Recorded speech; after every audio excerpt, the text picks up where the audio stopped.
পথসভায় BJP প্রাক্তন উপপ্রধান যোগদান। রাজনৈতিক মহলে চাঞ্চল্য। আসন্ন বিধানসভা নির্বাচনকে সামনে রেখে পুরাতন মালদার রাজনৈতিক সমীকরণে বড়সড় পরিবর্তন দেখা গেল।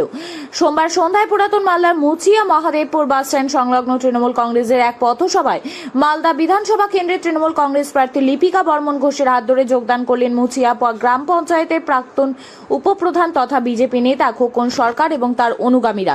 স্থানীয় সূত্রে খবর, এদিন তৃণমূলে আয়োজিত পথসভায় উপস্থিত হয়ে খোকন সরকার আনুষ্ঠানিকভাবে তৃণমূল কংগ্রেসে যোগ দেন। তার সঙ্গে বিজেপির প্রায় 2 শতাধিকের বেশি কর্মী সমর্থক দলবদল করেন।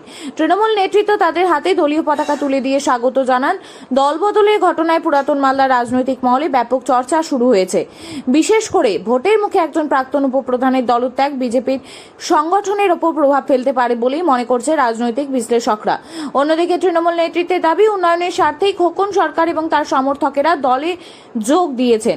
অন্যদিকে এই যোগদানকে ঘিরে মুচিয়া গ্রাম পঞ্চায়েত বিজেপি প্রধান পলি দাস জানান, খোকন দাস বিজেপি পার্টি থেকে অনেকদিন আগেই বহিষ্কৃত হয়েছে। খোকন সরকার ছাড়াই 2024-এ বিজেপি ভালো ফল করেছে, এই নির্বাচনেও ভালো ফল করবে। যিনি বিগত বিধায়ক ছিলেন, তিনি কোন রকম কাজ করেননি এবং করবেনও না আগামীতেও। ওনার পক্ষে উন্নয়নের সম্ভব নয়। সেক্ষেত্রে ওনারা সেই ভাঙন ঘটিয়ে আমাদের মাননীয় মুখ্যমন্ত্রী উন্নয়নের যোগ দিয়েছেন এবং এই পথসভায় বোঝা যাচ্ছে যে এই অঞ্চলে প্রত্যেকে আমাদের আশীর্বাদ করবেন এবং এই নির্বাচনে এই খবর খুব খুশির খবর। খোকন সরকার আমাদের বিজেপির স্রষ্টাচার পার্টিতে বহুদিন ধরে নেই, অনেক দিন ধরেই তৃণমূলে দালালি করছেন।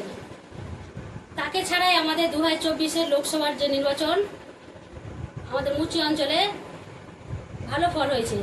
এমনকি আগামী দিনে যে আমাদের নির্বাচন, বিধানসভা নির্বাচন, তাতে আমাদের প্রায় 70,000 ভোটে গোপালদা জিতছেন। আমাদের ভোট নরেন্দ্র মোদীজিকে দেখে হয়, পদ্মফুলকে দেখে হয়, কোনো দালালকে দেখে নয়। আর এই যে আপনি যে বলছেন যে প্রায় 200 লোক নিয়ে জয়েন করেছেন, এটা তাদের বাড়ানো গল্প। তৃণমূলের লোকজনকে দেখিয়েই জয়েন করেছেন, তাদের এটা কালচারের মধ্যে পড়ে গেছে।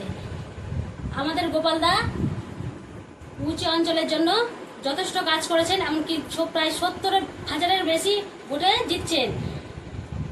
জয় শ্রীরাম, ভারত মাতা কি জয়, গোপালদা জিন্দাবাদ।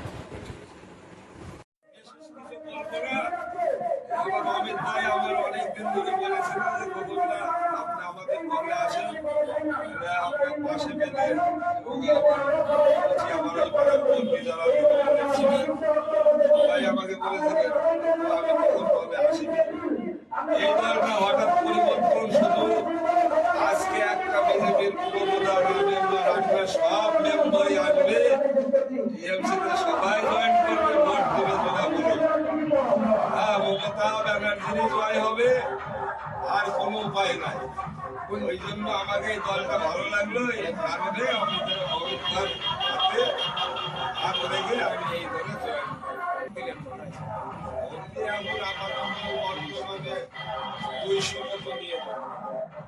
ঠিক আছে, আপনার নাম? আমার নাম খোকন সরকার।